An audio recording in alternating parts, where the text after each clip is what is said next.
오늘 설교 제목도요, 조금 독특한데, 그 제목 그 자체로도 조금 애매한 면이 있어요. 이게 한 10여 년 전에 개콘이 개그 콘서트가 아주 잘 되고 돌아갈 때, 그때 인기 있는 그 개그 코너 하나가 있었는데, 애정남이라는 게 있었어요. 그 애정남 이러니까 제목이 그렇지만, 애매한 것을 정해주는 남자, 이런 의미가 있어요. 그래서 홈페이지에 보면 이 코너가 어떻게 설명되어 있냐면, 실생활의 애매한 상황을 깔끔하게 정리해주며 웃음을 유발하는 코너, 이렇게 되어 있습니다. 그러니까 그때 당시 제가 볼 때 교회 생활에 대해서 아주 재미나게 하길래 그걸 제가 메모해 두었었어요. 이렇습니다. 예배 시간에 핸드폰 갖고 놀면 예배를 드린 건가요? 안 드린 건가요? 이렇게 질문을 하니까 뭐라고 하냐면, 예배 시작 전에 문자도 잠깐 확인하고 성경 찬송 어플도 본문도 볼 수 있어요. 여기까지는 인정이에요. 그런데 예배가 끝나고 보니 배터리가 한 칸 이상 닳았다. 이건 예배 인정 못합니다. 예배 안 드린 거예요. 2부 예배 다시 드리는 겁니다. 이렇게 말하고요. 두 번째는 예배 시간에 졸은 것과 잔 것의 차이는 무엇인가요? 라고 질문을 하니까 바로 정해드립니다. 예배가 끝났는데 설교 내용이 기억난다. 졸은 거예요. 기억이 안 난다. 잔 거예요. 저녁 예배 다시 드리러 오셔야 합니다. 이렇게 말하고요. 세 번째는 축도할 때 도착했으면 출석인가요? 결석인가요? 라고 하니까 아까 말씀드린 대로 예배 참석 여부 기준은 그날 설교를 기억하느냐 못하느냐입니다. 그러므로 인터넷 방송으로 설교를 다시 듣는다는 약속하에 조건부 출석입니다. 목사님 설교를 요약 정리해서 제출하면 출석 인정되는 거예요. 재밌죠? 재미없네요. 좀 다소 과한 것도 있기는 한데 재미있었어요. 제가 그때 들을 때도. 근데 실제로 우리 신앙생활에나 성경 안에 보면 조금 저렇게 이와 같이 애매한 것들이 좀 있긴 있다 싶은 생각이 듭니다.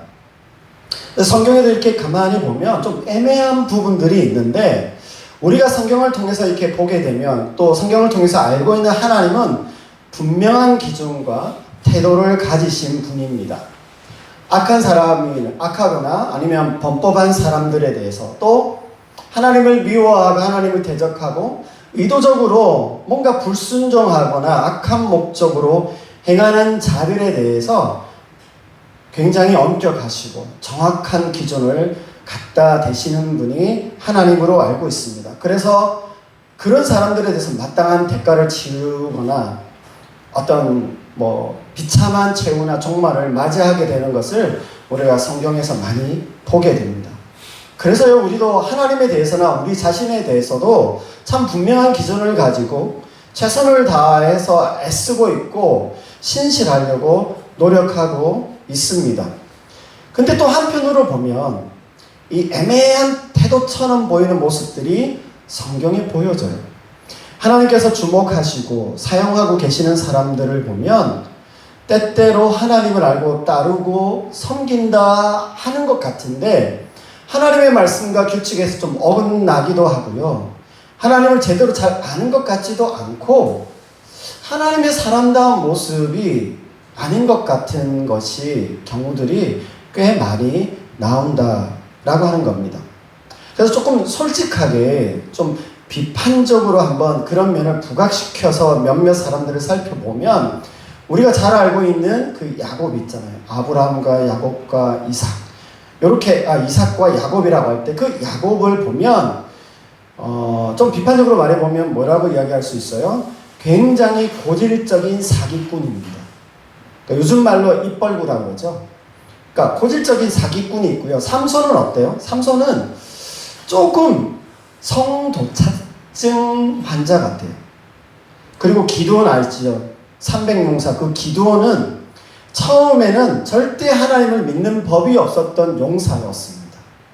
그리고 우리가 잘 알고 있는 이 사도 바울은요, 사도 바울의 모습 속에서는 뭔가 좀 광신적이고 열렬한 그 박해자의 모습으로 비춰진다라고 하는 것입니다. 그래서 이런 사람들을 보면 하나님 좀 엉뚱한 사람들을 사용하시는 것처럼 보여지기도 해요. 아니 하나님은 왜 이런 이중적인 애매한 모습을 보이시는 걸까요? 왜 이런 애매하신 하나님이실까? 그래서 우리는 오늘 이 애매하신 하나님을 통해서 우리가 어떻게 이해해야 되고 꼭 깨달아야 될 게 뭔지를 한번 생각해 보려고 합니다. 결론같이 먼저 말씀을 드린다면 제가 이걸 어느 책에서 정리해서 보았는데요. 이런 어떤 사람들이 가지고 있는 그런 부분들을 뭐라고 이야기하냐면 맹점이라고 이야기를 합니다. 자기 자신에게는 잘 보이지 않는데 남들에게는 잘 보이는 이제 제가 잘 말씀드리는 그 단어 연약함들이라는 게 있어요. 영어로는 이 맹점을 맹이 그 맹인할 때 그 맹자예요. 맹점이 영어로 하면 블라인드 스팟입니다. 한글 사전에 보면 미처 생각이 미치지 못한 모순되는 점이나 어떤 틈을 이야기한다고 나와 있어요. 그래서 여러분 우리가 운전할 때 보면 사이드 미러로 이렇게 뒤에가 다 보인다고 생각하지만 사실은 그 사이드 미러에 보이지 않는 그 영역이 있죠. 그 지대가 있습니다. 그걸 우리가 뭐라고 해요? 사각지대라고 이야기해요. 그러니까 사이드 미러로 본다고 하지만 다 안 보여서 그래 우리가 어떻게 해야 돼요? 뒤를 약간 돌아보아야 다 보입니다. 그쵸? 분명히 보고 있다고 하지만 보이지 않아서 우리의 약점이 되고 모자란 부분들이 있다는 겁니다. 우리 보기에는 없어 보이지만 남들 눈에는 보여서 때로 우리가 생각할 때 어떻게 저런 사람을 하나님 그냥 두실까 싶은 생각이 들기도 하고요. 그래서 실제 자신은 잘 보지 못하는 부분들이 많이 있다는 겁니다. 자, 그러면 왜 하나님은 그런 사람들을 용납하시기도 하고 사용하시기도 하고 심지어 은혜와 복을 주시는지 한번 생각해 볼 텐데 오늘은 솔로몬을 예를 들어서 한번 생각해 보려고 합니다. 솔로몬 하면 참 대단하고 엄청난 왕이잖아요. 근데 이 솔로몬의 사실 행적을 잘 살펴보면 문제가 좀 있어요. 솔로몬이 가지고 있는 맹점들이 좀 많이 보입니다. 그래서 그의 행적과 또 오늘 본문에 나온 이 산당에서 제사한 이 문제를 가지고 한번 생각해 보려고 하는데요. 오늘 열왕기상 3장에 보면 지난주에 제가 그렇게 말씀드렸어요.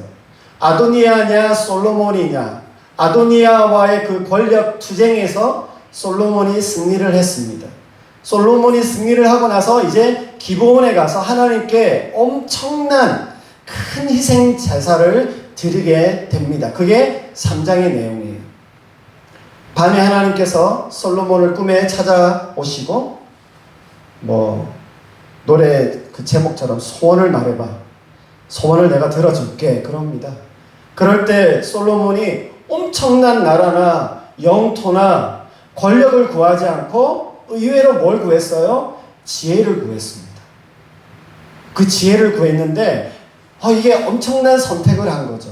그래서 우리는 주일학교에서부터 뭐라고 이야기를 들어요? 이 솔로몬처럼 지혜를 구하는 지혜로움이 필요하다. 그렇죠? 그래서 좀 이타적인 선택을 할 줄 알아야 된다라고 우리가 주일학교에서부터 일반적으로 계속 주변에서 많이 듣는 얘기가 이런 얘기 드립니다.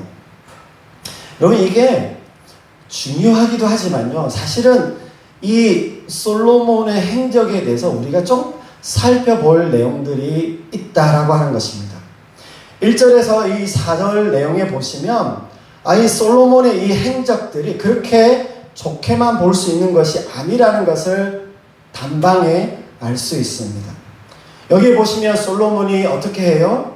애굽 바로 왕과 동맹을 맺습니다. 그리고는 바로의 딸과 결혼을 하죠.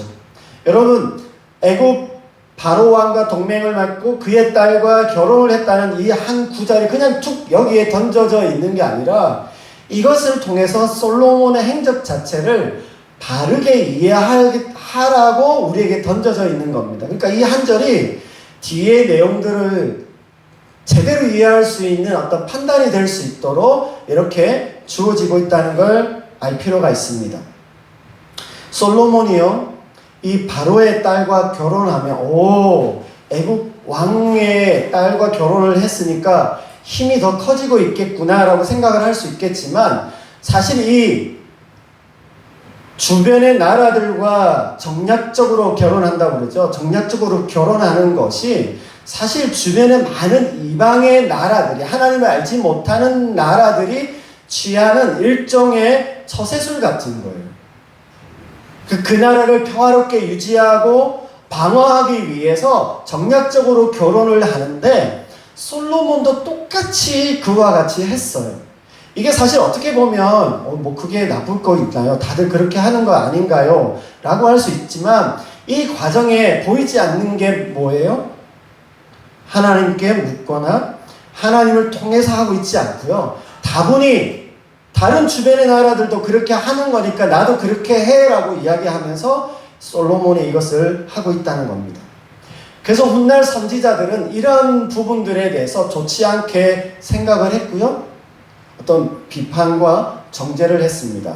이사야서 30장 1절에서 3절에 보시면 이게 딱 솔로몬에 대한 이야기는 아니지만 애굽과의 관계에 대해서 계속해서 솔로몬 이후에 왕들이 취했던 그 어떤 자세에 대해서 뭐라고 이사야가 이야기하냐면 2절과 3절에 이렇게 이야기합니다. 그들이 바로의 세력 안에서 스스로 강하려 하며 애굽의 그늘에 피하려 하여 애굽으로 내려갔을 때 나의 입에 묻지 아니하였도다. 애굽과 동맹을 맺는 것 자체에 대해서 하나님께 묻지 않았다는 겁니다. 그래서 오히려 바로의 세력이 3절에 너희의 수치가 되고 애굽의 그늘에 피함이 너희의 수욕이 될 것이다 라고 그렇게 하나님께서 말씀하고 계세요. 그래서 이게 솔로몬이 정말 위대한 왕이 되었지만 이런 시작점에서부터 이런 문제가 솔로몬이 가지고 있었다라고 하는 한 가지가 있고요.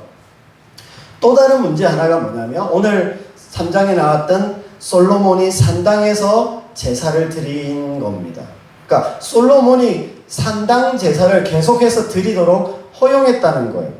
산당에 대해서는 하나님께서 민수기 33장 50절에서 52절의 말씀에 요단강에 들어가기 전에 뭐라고 말씀하셨냐면 51절 보시면 너희가 요단강을 건너 애굽 땅에 들어가거든 그 땅의 원주민을 너희 앞에서 다 몰아내고 그 새긴 석상과 부어 만든 우상을 다 깨트리며 산당을 그쵸? 산당을 다 헐고 그 땅을 점령하여 거기 거주하라.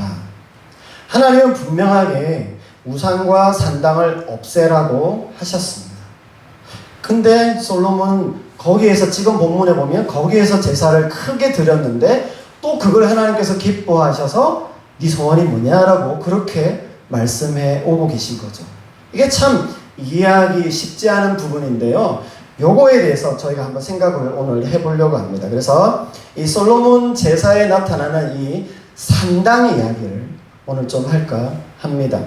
산당은요, 히브리어로 하면 히바마라고 하는데 문자적으로는 높은 장소입니다. 그러니까 높은 장소, 그래서 영어로 하면 high places가 됩니다. 말 그대로 이렇게 산이나 구릉에 제사하는 그 높은 곳에서 제사하는 곳을 말하는데 인공적으로 어떤 높은 단을 쌓거나 거기에 사당을 만드는 것을 의미합니다. 그게 이제 점차 후대로 갈수록 산당은 제사를 위해서 높이 있는 곳, 그 장소만을 의미하는 것이 아니라 그렇게 뭔가 신성한 곳, 제사하는 곳을 통틀어서 말할 때 산당이라고 이야기를 합니다. 산당은요, 이스라엘이 가나안에 들어가기 전에, 정복하기 이전부터 그곳에 존재했었습니다. 그래서 하나님께서 가나안 입성할 때 그거 다 없애라, 파괴해라 라고 하셨지만 이스라엘은 그걸 제거하지 않았고요. 솔로몬 성전이 세워질 때까지, 지금 이 순간까지도 거기에서 혼합 예배를 드렸던 겁니다. 산당 제사라고 하는 것이 여러분 우리가 잘 알고 있는 것처럼 이교도들, 대표적인 이교의 신이 뭐가 있어요? 바알과 아세라 상이 있습니다. 그 바알과 아세라 등 각종 우상을 수입하는 통로가 됐고요. 그러다 보니까 제사 규례를 마음대로 정하는 그 이단적 가르침들이 들어오는 근거가 되었다라고 하는 것입니다. 점차 그러다 보니까 이스라엘 백성들에게 뿌리 깊은 관습으로 남아서 성전이 준공된 후에도 이것을 버리지 않았어요. 왜냐하면 산당이라는 것이 예루살렘에 갈 필요가 없었어요. 제사하기 위해서. 집 가까운 데 편리한 곳에 있었고요. 자기 집 아들끼리 모여서 단합을 꾀할 수가 있었어요. 자기 땅 안에 둘 수 있었기 때문에. 그리고 이게 이교도의 어떤 그런 혼합적 제사가 이렇게 섞여 있었기 때문에 여기에 기복적인 요소도 들어가 있고 자유분방했어요. 그리고 뭔가 이방 제사에서 볼 수 있는 그런 축제적인 분위기도 있었기 때문에 이걸 굉장히 선호했다라고 하는 겁니다. 그러다 보니까 이스라엘 그 열왕들의 그 역사 기간 동안, 솔로몬 이후에 그 열왕들의 역사 기간 동안에도 이 산당에서의 우상 숭배는 계속되었고요. 그러다 보니까 이스라엘 역사에서 왕들을 판단할 때 이 산당에 대해서 어떻게 인식을 하고 있었냐와 관련해서 판단을, 그래서 산당은 어땠다라는 말 뒤에서 할 건데 그렇게 이야기를 하고 있습니다. 그러다 보니 나중에 이스라엘이 열방에 흩어지게 된 원인이 되기도 한 것이 바로 이 산당 제사예요. 그래서 지금 솔로몬이 산당에서 큰 제사를 드렸구나, 그래서 하나님이 이걸 받으셨구나, 이렇게 볼 수 있는 게 아니라는 이야기를 드리는 겁니다. 오늘 솔로몬의 경우도요, 성전이 아직 건설되지 않았으니까 그 핑계를 대서 산당에서 제사할 수 있었겠다 싶지만 하나님께서 성전이 지어질 때까지 산당에서 제사해도 좋아라고 하는 말씀을 하시지 않으셨어요. 하나님은 계속해서 산당을 헐라고 산당에 대해서 깨뜨리라고 그렇게 말씀하고 계셨는데, 솔로몬이 오늘도 보면 솔로몬 자신이 산당 제사를 허락했고 거기에 동참한 것을 볼 수 있고요. 심지어는 그 당시에 가장 큰 산당이 있었던 기본이라는 곳에서 1000마리의 희생 제사를 드리기에 이르렀다라고 하는 겁니다. 여러분, 이런 배경에서 오늘 3장의 이 내용을 가만히 들여다보면 뭐라고 생각해야 돼요? 그러면 이렇게 생각할 수 있을 거예요. 하나님이 악하고 순종하는 왕을 치시니 그가 죽었더라, 이런 말이 나올 법한데 하나님은 그렇게 여기지 않으셨던 것 같습니다. 꿈에 나타나셔서 솔로몬에게 네 소원이 뭐니? 내가 뭘 들어주면 될까? 그렇게 하나님께서 말씀하고 계십니다. 하나님 그러면 그 1000마리에 혹하셔서 하나님이 타협하고 계신 건가? 1000마리 너무 좋으셨나? 이렇게 생각할 수도 있겠지만 아닙니다.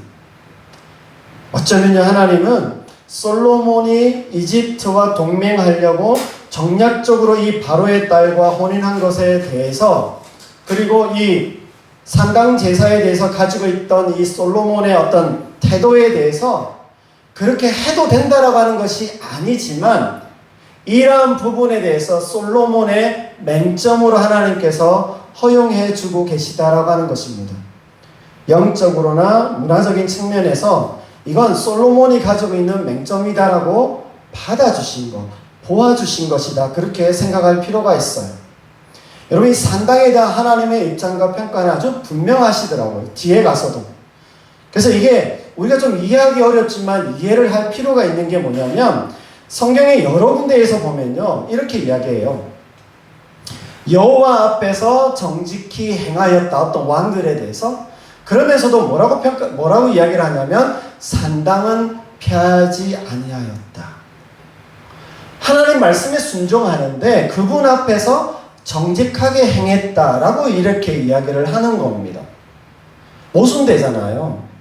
그 대표적인 왕이 이제 아사왕인데요. 아사왕에 대해서 열왕기상 15장 14절에 뭐라고 이야기하냐면, 다만 산당은 없애지 아니하니라. 그러나 아사의 마음이 일평생 여호와 앞에 온전하였으며.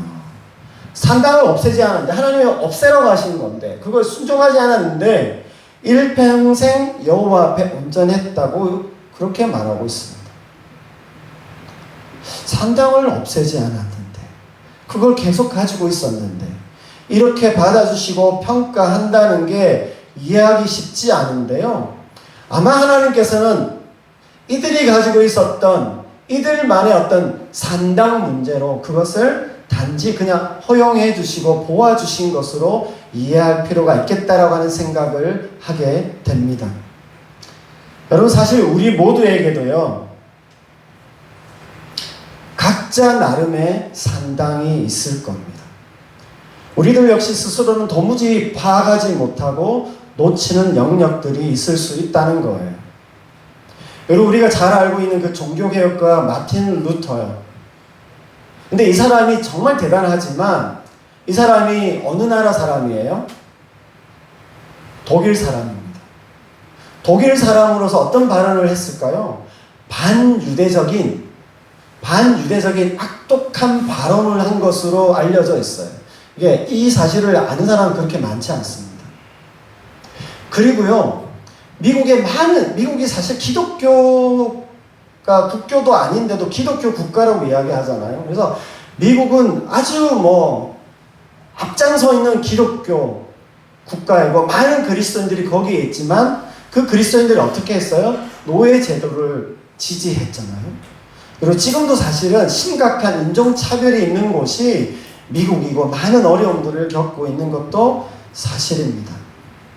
여러분, 이 성경 인물들 속에서도요, 이렇게 한번 풀어보면 재미있다고 할까? 조금 뭔가 적나라한 부분이 드러나는데 뭐냐면 이래요. 여러분, 노아 있잖아요. 노아가 방주라고 하는 근사한 배를 만들기는 했지만 그 개인적인 어떤 술 문제로 인해서 나중에 보면 참 가정적으로 어려운 일을 우리가 겪은 것을 알 수 있습니다. 모세는요, 그 이스라엘 전체의 최고의 리더가 올라갔지만 굉장히 일 중심적인, 일 중독자에 가까웠어요. 그래서 만약에 장인이 그를 도와주지 않았다면 아마 모세는 과로사했을 거란 그렇게도 평가를 하고요. 다윗은 여러분 시편을 쓴 거나 그 사람을 보면 그 내면은 정말 부유한 사람이에요. 내면의 세계가 너무 부유하지만 자기의 어떤 아들들이나 아내들과는 의사소통을 잘 못한 것, 뭔가 그걸 잘 전달하지 못했던 것은 분명한 것 같고요. 예레미야는 눈물의 선지자라고 합니다. 눈물의 선지자 이렇게 이야기하다 보니까 항상 좀 우울한 감이 좀 있어요. 그래서 예레미야를 보면 아마 정신과 의사는 항우울증 처방을 내렸을 수도 있고요. 베드로는 여러분 잘 아시죠? 너무 나대요. 입 다물, 그래서 아마 여기 상담센터에서 아마 진단을 받으면 좀 입 다물고 남 얘기 들으라고 하는 그런 진단을 받았을 수도 있고요. 바울은요, 여러분, 바울의 이 추진력이라는 거, 정말 그 생활의 속도를 남들이 이게 막 추진해가는 걸 남들이 따라가기 쉽지 않아요. 근데 이 바울은 항상 뭔가를 너무 그 일 중심으로 보다 보니까 대결 구도로 봐요. 그래서 좀 사람들에게 대해서 예의를 갖추라고 하는 말을 아마 충고를 바울이 들어야만 했을 수도 있을 겁니다. 이처럼요, 사실 뭔가 죄에 대해서나 성경에서 벗어나 어떤 중대한 부분에 대해서는 분명하게 지적을 해야 되겠지만 때때로 그런 부분들이 있잖아요. 노골적으로 불순종하거나 완고한 마음이 아니라면 이것을 상당의 문제로 생각하고 받아들일 필요가 있겠다라고 하는 겁니다. 그래서 하나님께서 우리 각자 사람들을 보실 때 이와 같은 상당의 문제를 통해서 사람들을 보고 계신다라고 하는 것을 깨달을 필요가 있습니다. 그렇다고 여러분, 우리의 상당의 문제에 대해서 무시하거나 안심해서는 안 됩니다. 그렇게 해도 된다, 이건 아닌 겁니다. 하나님께서 우리를 이렇게 바라보신다라고 하는 것에 대해서 우리는 어떻게 반응하고 이해해야 할까요? 하나님이 다 봐주시는구나, 내 마음대로 해도 되겠네, 내가 하고 싶은 대로 다 살다가 죽어도 되겠구나, 이런 말을 하자는 게 아닌 겁니다. 성경에 보면 이 인물들에 대해서 하나님 대하시는 걸 보면 오늘 설교 제목처럼 애매하신 하나님이시지만 결코 그렇지 않다는 거예요. 그래서요, 여러분, 하나님이 애매하신 것이 아니라 애매한 우리를 봐주시는 것이다 라고 이해를 해야 합니다. 하나님이 애매하신 것이 아니라 애매하신 우리를 하나님이 봐주시는 거다, 이렇게 생각해야 돼요.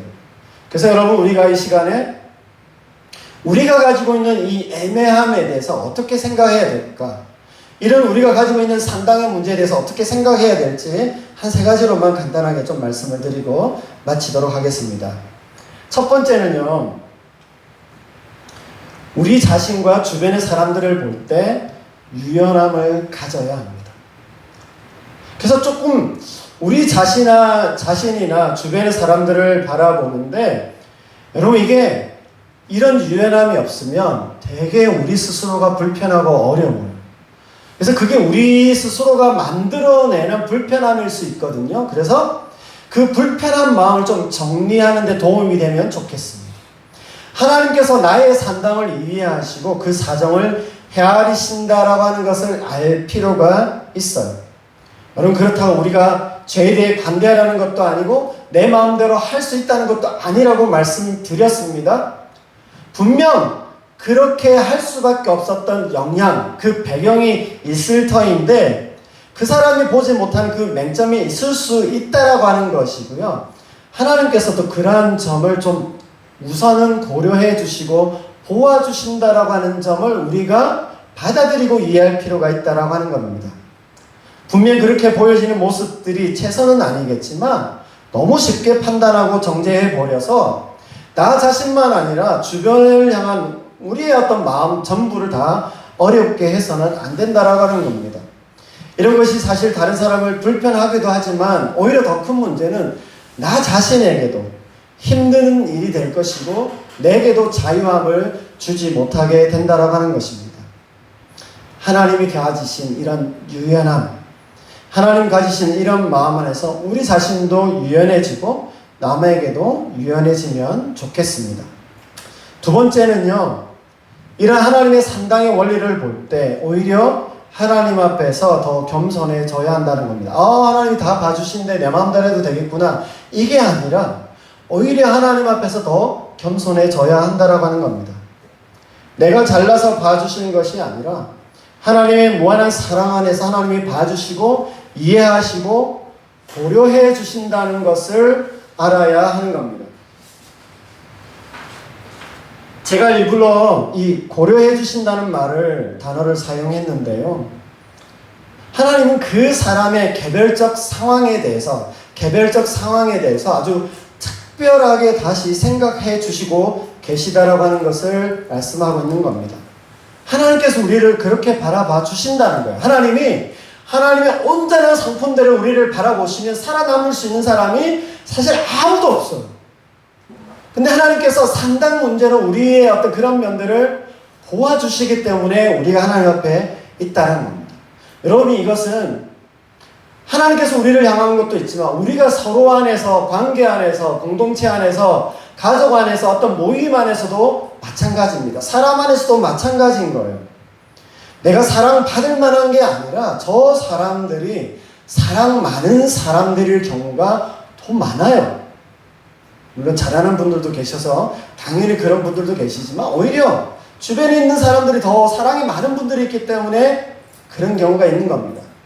내가 참는다고 생각하지만 오히려 상대방이 참아주고 있다는 것을 알 필요가 있어요. 내가 너랑 살아주는 거 감사하게 생각해. 우리는 이렇게 생각할 수 있지만요. 사실은 그분이 나랑 살아주는 것일 수 있습니다. 이게요. 하나님에 대해서도 그렇고요. 교회 안에서도 마찬가지고요.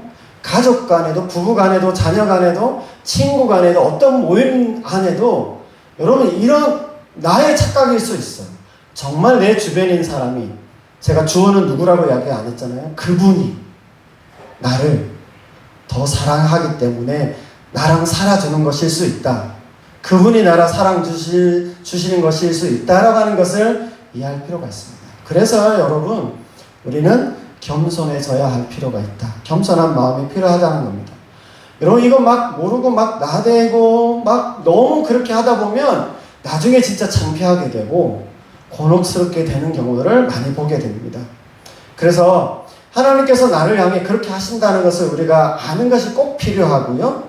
주변 사람들에 대해서도 우리가 그렇게 하는 것이 필요하다는 것을 알 필요가 있습니다. 마지막 세 번째는 좀 중요한데 잘 들으시기 바랍니다. 영적인 디머 스위치 원리라고 이렇게 말합니다. 여러분 디머 스위치가 뭔지 아세요?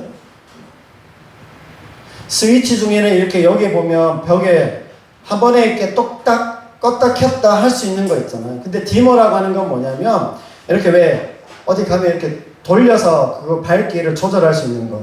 그리고 연하게 지다가 끝에 가면 딱 꺼지죠. 돌리는 것도 있고 이렇게 막 오르락 내리락 하는 것도 있습니다.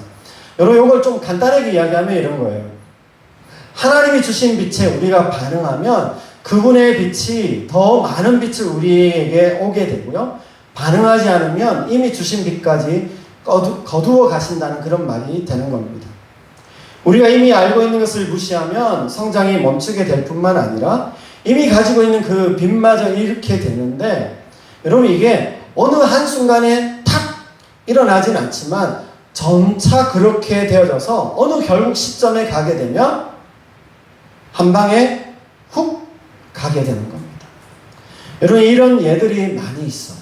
이런 경우들이 많이 있습니다. 뭐 사실 그 물속에, 따뜻한 물에 불 속에 들어가 있는 그 개구리 이야기를 우리가 흔히 많이 이야기하지만 이런 소재들이 영화나 드라마로 많이 나왔어요. 그래서 제가 볼 때 IMF 때 우리가 이런 걸 경험했고요. 또 모기지 사태라고 하는 것 때도 그 장면을 가지고 아마 그 미국의 월가의 어떤 내용들을 영화로 한 것도 제가 본 적이 있는데, 여러분 최근에 여러분 리비아에서 홍수가 났잖아요. 막 태풍이 와가지고 홍수가 났는데 이 리비아의 경우도 사실 2년 전부터인가 그 댐이 붕괴할 위험이 있다. 그래서 반드시 수리를 해야 되고 보완을 해야 된다라고 누차히 이야기를 했지만 그걸 간과했대요. 그 말을 듣지 않았답니다. 결국에는 어떻게 됐어요? 지금 엄청난 인명피해와 그 일대가 완전히 막 정말 엄청난 재앙으로 오게 되지 않았습니까? 여러분 우리에게도 이런 일이 일어날 수 있습니다. 어떤 사람은요 점점 밝아져 가게 될 것이고 또 어떤 사람은 점점 어두워져 가서 결국 깜깜해질 수 있다라고 하는 것입니다. 그 한때 그 영적 통찰력조차도 보유하고 있었지만 그것으로 끝날 수 있는가 하면 반대로요 점차 결국 뛰어난 어떤 하나님의 사람으로 살아가게 되는 사람들을 보게 된다라고 하는 것입니다. 사랑하는 여러분, 우리가 계속 하나님 안에서 계속 믿음으로 반응하면 하나님은 계속 더 많은 빛을 보여주시고 그 빛을 받게 하시지만, 그렇지 않으면요 이미 주신 빛까지도 거두어 가실 수 있다는 사실을 기억해야 합니다. 지금 우리의 이 모습 이대로 우리의 맹점에도 불구하고 하나님은 받아주시고 기쁘게 받아주십니다. 그러나 그렇게만 머물러 있으면 안 되는 겁니다. 그 속에 계속 머물러 있다 보면 우리의 삶은 이런 디머 스위치처럼 점점 옅어지게 되고요, 줄어들게 되고 언제 꺼질지 모르는 그런 상황 가운데 들어가서 우리 삶에 더 이상 하나님의 빛이 지속되지 않는 그런 지경에까지 이를 수도 있다라고 하는 것입니다. 여러분, 우리 자신이 참 많이 용납받은 사람인 것을 알고 겸손한 태도와 마음으로 현재의 나의 삶 속에서 만족하고 감사하며 지금 내가 가지고 있는 것들 속에서 그걸 어떻게 사용할지를 고민하며 최선을 다할 때 하나님은 오히려 점점 우리를 더 밝혀주실 것이고 더 크고 놀라운 은혜의 빛을 비춰주실 것이라 믿습니다. 진정한 하나님의 그 은혜와 영광의 빛에 더 밝아지시고 더 짙어져가는 믿음과 신앙의 그 온전한 삶이 회복되고 충만해지시기를 주님의 이름으로 축복합니다.